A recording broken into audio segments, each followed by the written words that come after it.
Hello, everyone. This is Ed Brenniger, and welcome to the Eddy Network podcast. This is the second video in a series that I've begun on the changing culture of leadership.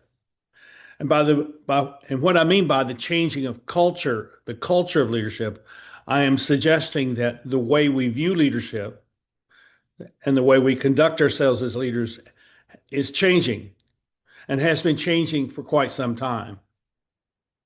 And by that, I mean that we are moving away from leadership as simply a technical process of systems management where leaders run an organization.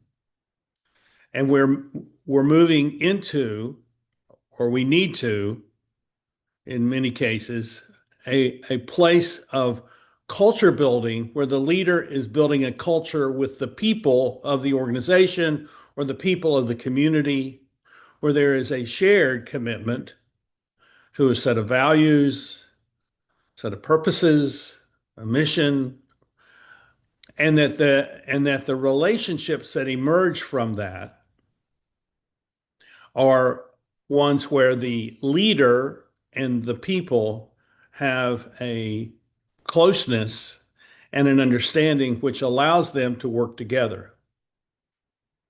In a subsequent video, I'm going to talk about the idea that Edward Shills brought to us back in the early 60s about in every society or in every community or in every organization, there is a center, and the center is managed by people who are considered the leaders, and they are sort of the holder of the value of the community,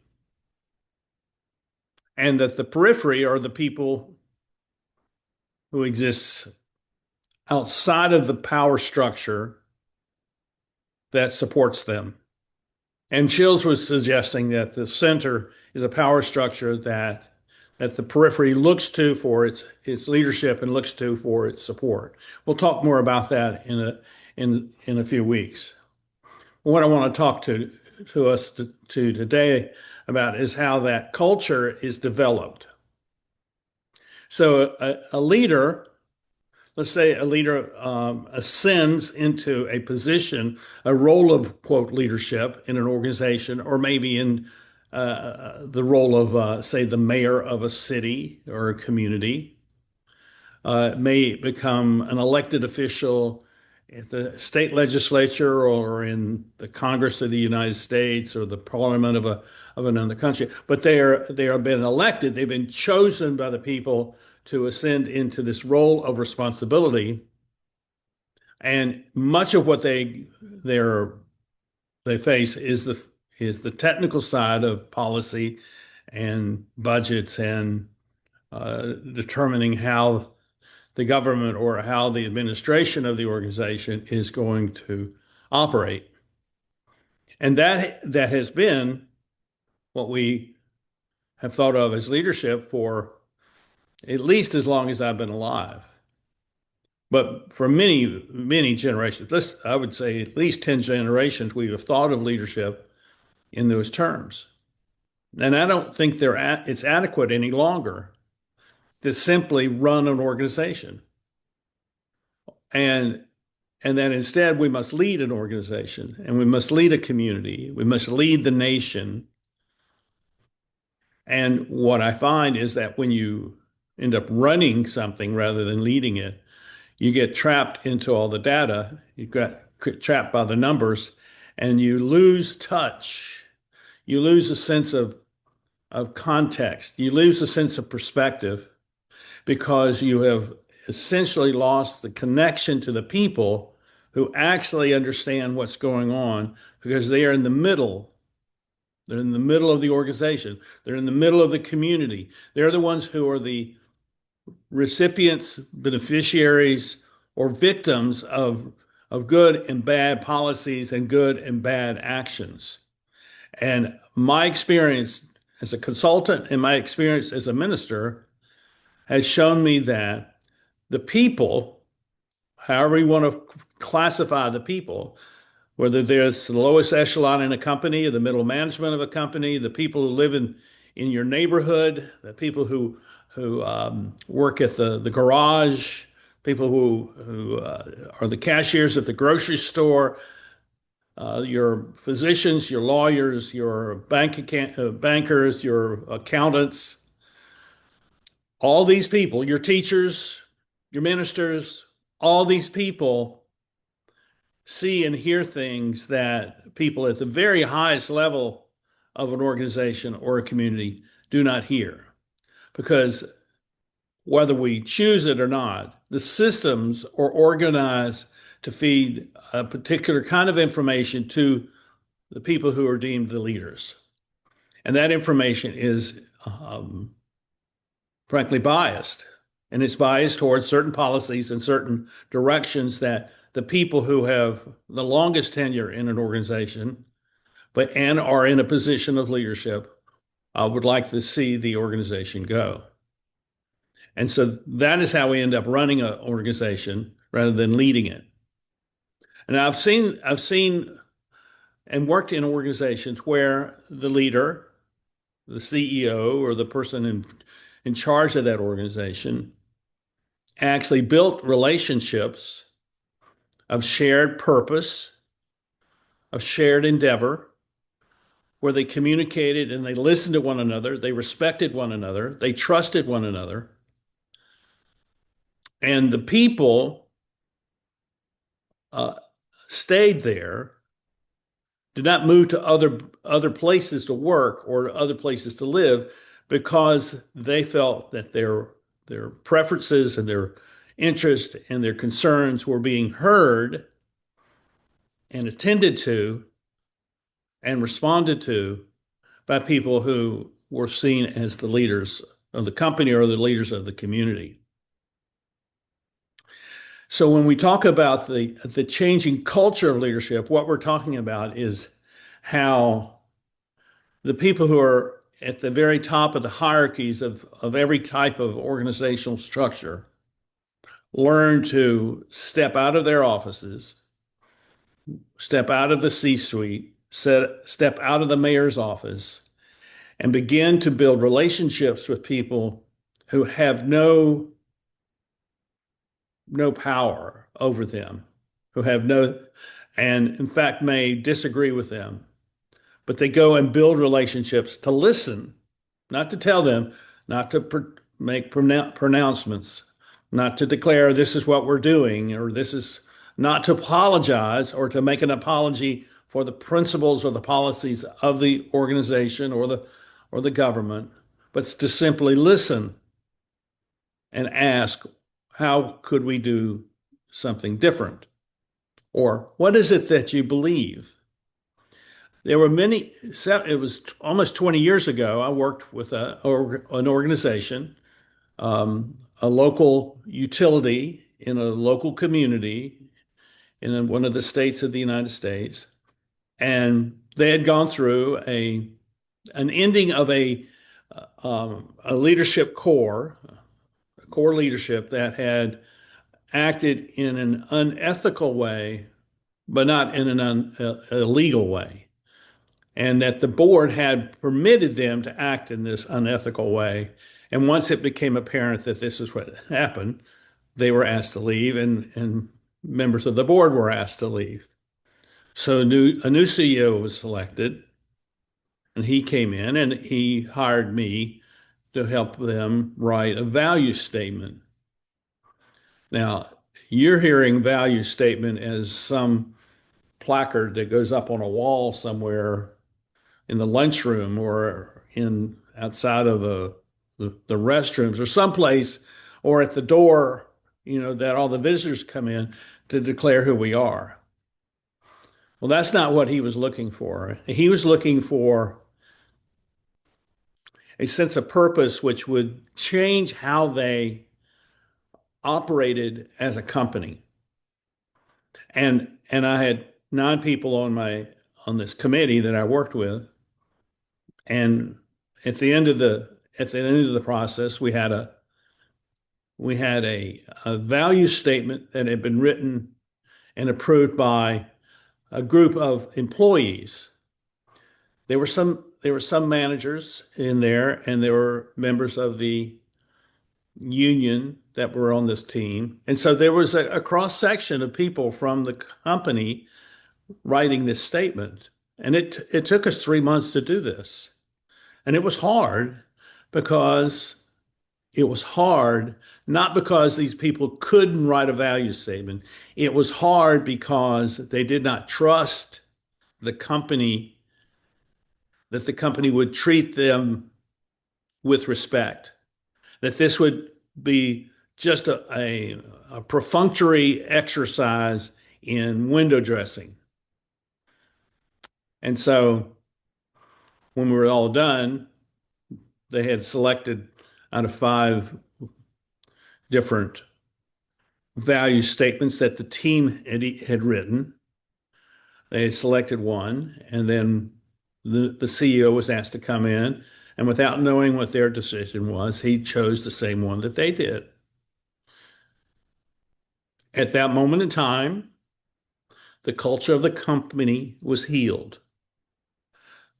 The brokenness and the separation that had been there before, it was described to this team by the union president when I asked, what was this company like 20 years ago? And he said, we were a family. And I said, what happened? Well, those people that came in to lead us just took that away. So here we were healing what the people saw as something of a loss. They were healing a brokenness, and they saw that this new CEO understood what they were saying, and he joined them. He joined them in endorsing this new value statement. And then they took it, and a company that does training and develops training programs, developed a training program for the middle managers to learn how to train the people under them, the lowest echelon of the company, in leadership principles and leadership skills. They develop skills in communication, skills in problem solving, skills in innovation. These are all things where that once people start doing them, these form a culture of understanding about who we are. And when a people has a shared culture of understanding about who we are, then the person who is the senior leader can constantly be saying, because of who we are, this is what we're doing. And because when he says, this is who we are, they have already agreed with him, because he's actually saying, you have told me this is who we are, and I am accepting that. And so his leadership is to actually be led to a certain degree by the people. And then he keeps constantly telling people, this is who we are. This is why we're going to do this. This is where we're going. And this is what the benefits will be. And this is where the hardships will be. And they can be honest with one another, because the relationships built of respect and trust, mutuality, out of a sense of shared values, a shared purpose, all of that has become the strength, the foundation of the company, so that whatever the company faces, they can face together. And within 2 years of this program being begun, the company was acknowledged by Forbes magazine as one of the 100 most trustworthy companies in the nation. Now, here's what I know. Here's what I know. That in almost every organizational setting, you have what is called a persistent residual culture of values. Their values, they are already in place, operating, and they may be in conflict with the company, or maybe in conflict with the community, but these are the values the people are operating by. because this is who they are.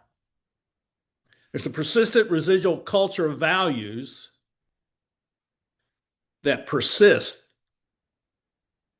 because it resides in the relationships of the people. And that's what I saw there. And that's what their CEO saw and endorsed. And that's why they became one of the most trustworthy companies in the nation. I also learned this by being the scoutmaster of my son's scout troop back in the first decade of this century. I spent 8 years as scoutmaster, and I entered into a situation that was failing or had just never been developed. I mean, there were three of us adults, and two of them were in their early 20s.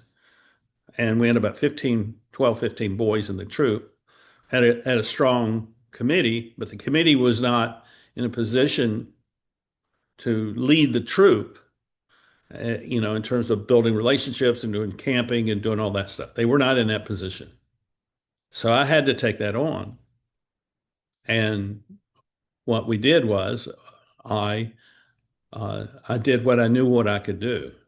And I didn't do what I did not accept, I did not choose to do the things I can't do. So I found people who could do those things, like run a camping program. We had a superior camping program. Every month we were out camping, hiking, but it wasn't because I had some kind of magic touch on the camping program.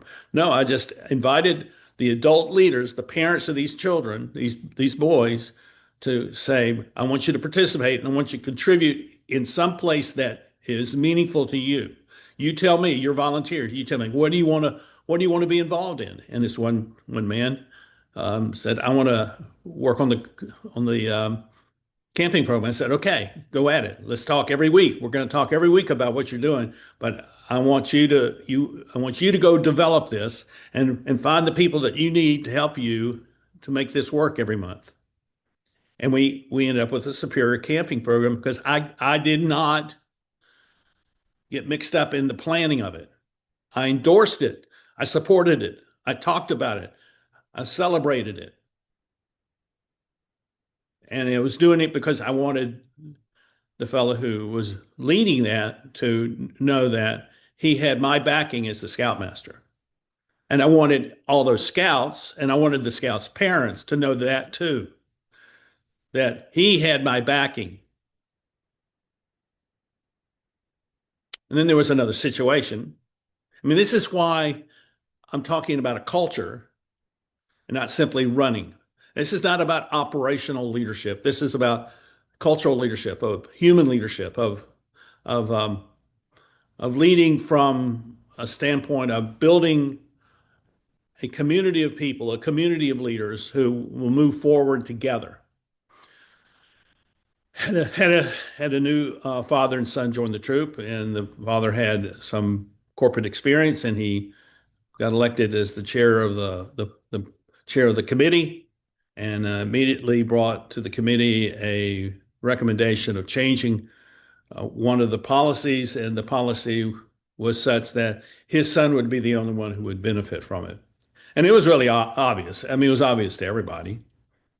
And at the committee meeting where this was presented, I said, okay, well, if you all want to do this, I don't endorse it, but if this is what you want to do, then I'm going to resign tonight because I'm not going to play favorites here. And this is what you're endorsing by doing this. And then and so that could have been seen just as my being in competition with this board chair. I mean, in corporate and business environments, you see this kind of give and take in this power dynamic going on all the time. But then I said, this is why.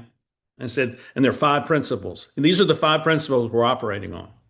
I said, the first one is every boy's going to learn how to lead. Every boy's going to learn leadership. Second, every boy's going to advance through the ranks.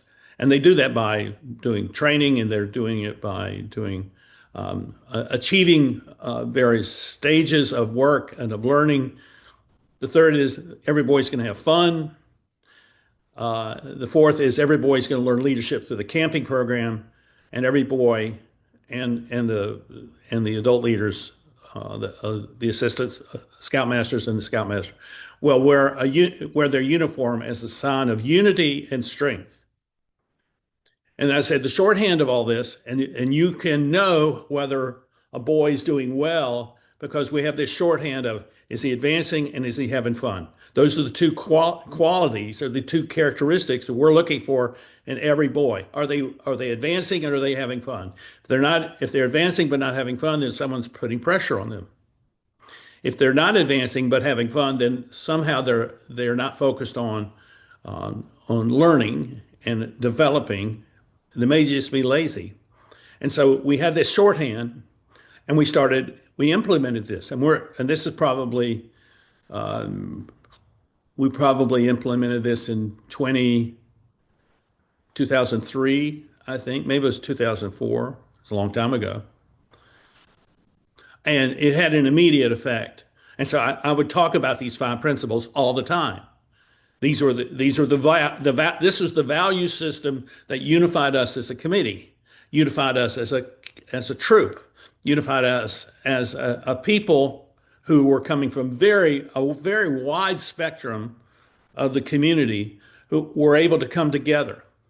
And after a year of practicing these five principles, I had the committee endorse these principles for every adult leader. So the committee had to start wearing a uniform as well, because we wanted everyone to have a sense of unity and of being a part of something that they were experiencing together. Meaning, I wanted every adult to learn leadership. I wanted every adult to advance by going through various training opportunities we had. I wanted every adult to have fun, whatever that means. And I would characterize that. If you're going to participate with your son, then you're going to have fun because you and your son are going to have something that you're going to share, and you will talk about it for the rest of your lives, particularly if your son reaches the point of being awarded his Eagle rank.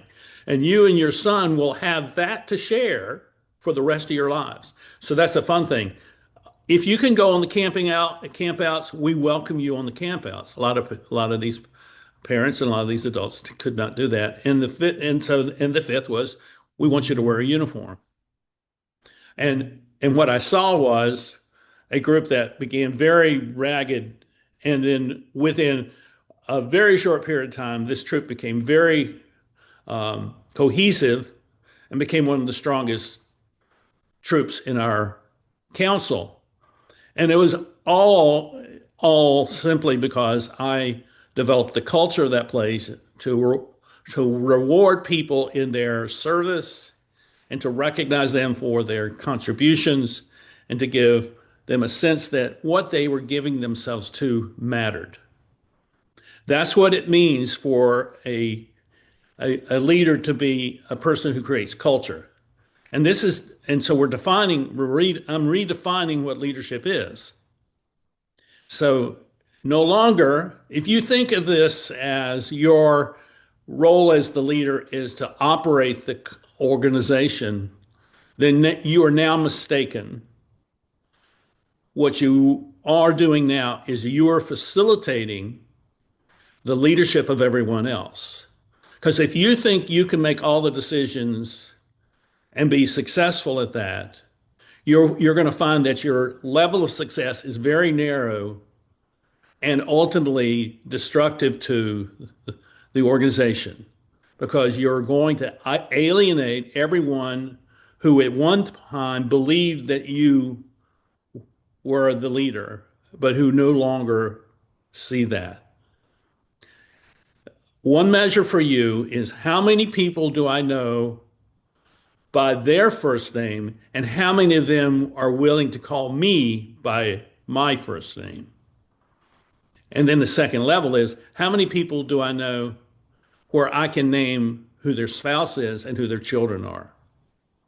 If you build that kind of relationship where you have that kind of um, sense of who these people are that work for you when they really work with you, then you will begin to see how you build that culture based on a set of values, or based on a set of purposes, based on how we are going to work together, and what does it mean to be in a relationship of respect and trust within an organizational structure, which is oftentimes very much transactional and very contentious.